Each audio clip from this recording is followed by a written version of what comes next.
Good morning, you amazing people. Look, I'm taking the drive to drop my truck off and get it serviced. And I was thinking to myself that I haven't done a video in quite a while that, was something that you guys were asking for. So as I drive along, it occurred to me that there is a lot of things that went on that kind of shaped the way I got sober. And what I mean by that is there was some pinnacle events that contributed to me actually wanting to get sober, because for the longest time, getting drunk was my thing. Getting drunk was my identity. Getting smashed and doing stupid things is what people knew. So being locked in that train of thought doesn't make it easy to break away. It doesn't make life any less fun or any more fun the drunker I got. If that makes sense, like 2 nickels. Drop those comments below.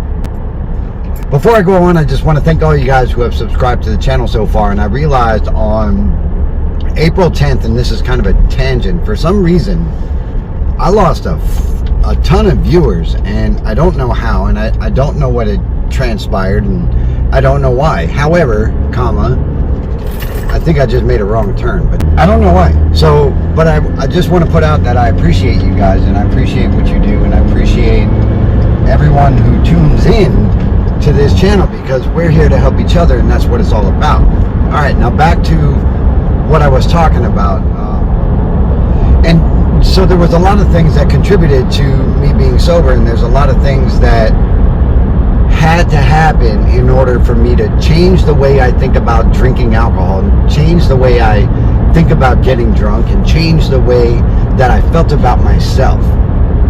And one of those main things was, I got blacked out drunk all the time, and almost on a daily basis, and I always lost control. But one of the pinnacle things that had to happen was me going to rehabilitation, going to rehab. And I went for 7 weeks, and I did the work, I did the meditation, I did the occupational therapy, and everything else. And it worked for me while I was there. Okay, and they knew that I was inevitably going to go back to drinking to deal with my life, to deal with my anger, to deal with my problems, to keep my past locked in the past and not let it creep out. They already knew this. I didn't know this. I was convinced that because I did the 7 weeks that I was on cloud 9 and nothing was going to touch me. 2 days, my friends, after I got out of rehabilitation, I was back at it again. And I wasn't back at it like, I'm going to drink because I deserve it. I'm going to drink because, I made it through rehab and everything else. Take exit 4 I mean back at it as in I took a train home from rehab, and the train was about 4 hours. I found myself back in the same place that I used to be all the time. Take exit 4 doing the same thing that I used to do all the time. And that was getting my alcohol, shoving it in my backpack, and getting on the next train home, because I knew that the only way that I was going to be able to cope with the changes that are about to happen is to bury them immediately. Now, you're going to hear my GPS in the background. I apologize, but like I told you, I just took a wrong turn, and now I have to double back. But that's all right, because it gives me more time to talk to you guys. Okay, so that was event number 1, is that I ended up going back to my solution to deal with my life immediately within 2 days after going to rehabilitation for 7 weeks. Now, I'm not proud of that. That's just what happened for me. Event number 2, folks, that had to happen in order for me to change the way that I feel about how I drink, when I drink, what I drink, my goal is when I drink, was the fact that I was in the substance abuse program because you had to be enrolled for 1 year after going to rehab, and you had to do that successfully in order to be considered fit for duty again. So I faked the funk through that, folks. I was the model student, so to speak. I was giving advice. I was telling my stories. I was putting it all out there for the universe and anyone else who wanted to know. And I was doing great. The problem was, my friends, is I was doing the same thing that I know the best. And that is using the alcohol in order to drink the problems in my life, in order to numb the way I feel about myself. And now I'm going to tell you something real quick that might blow your mind. I was at pretty much the top of my career field. I had a family. I was living in a place that I loved. And I had a job that I was passionate about.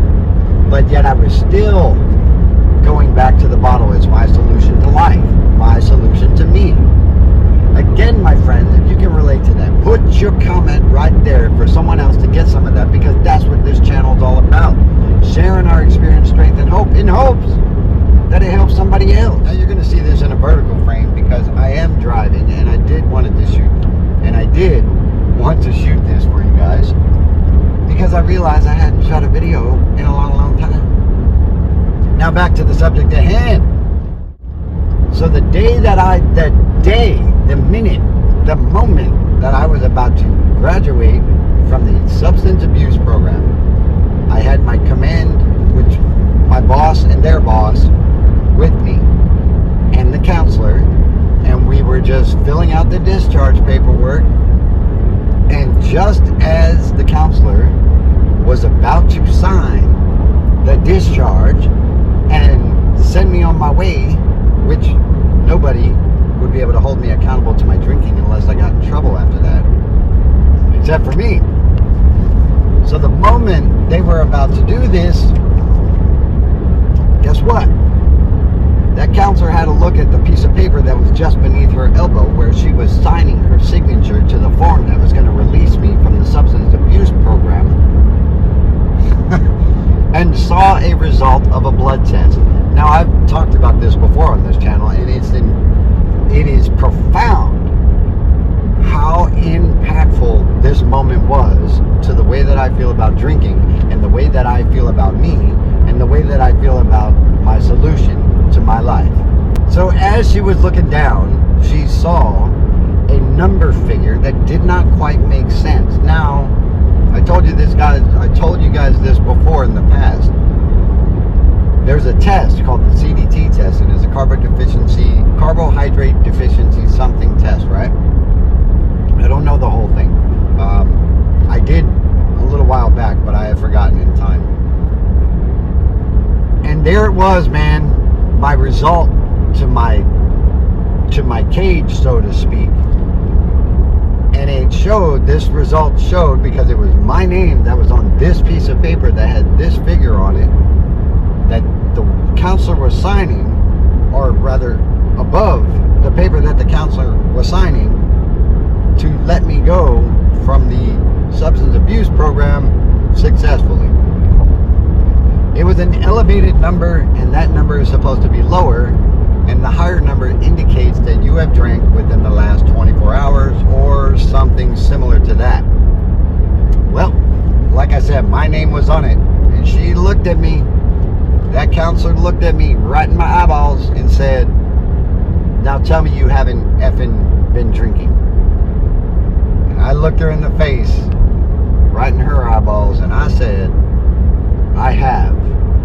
And this, my friends, and what resulted, was a turning point, a pinnacle in the way that I felt about alcohol in my life and what it was doing, not only to me and my body and my brain, but to everything around me. The catastrophic fallout of my drinking was so destructive and so volatile, and I had no control over it, obviously. And this was the moments that I, myself, knew that there was nothing good that was coming from my drinking. I knew that it was no longer my solution. Now, there's a lot that happened before these two events. There is a whole lot that happened before these two events. And if you want to hear about those, put those comments right below, friends, because someone needs to hear what you are thinking. I cannot stress the moment and the feeling that I had and that you may have when you know for certain that alcohol is not going to fix you or your life or your problems or your situation anymore. And that is what we call the aha moment. And it's a miracle that I had it, because if I didn't, I surely would be dead right now. God bless you guys. I hope you have a fantastic Saturday. I hope that life is treating you good. And if you're on your road to recovery, friends, don't get discouraged. Put everything you got into it, because if you're like me, you put everything you had into drinking or using, and it's not working anymore. Let me know if there's anything I can do, friends. Life is a garden. Dig it. I hope to see you tomorrow live. See you in the next one.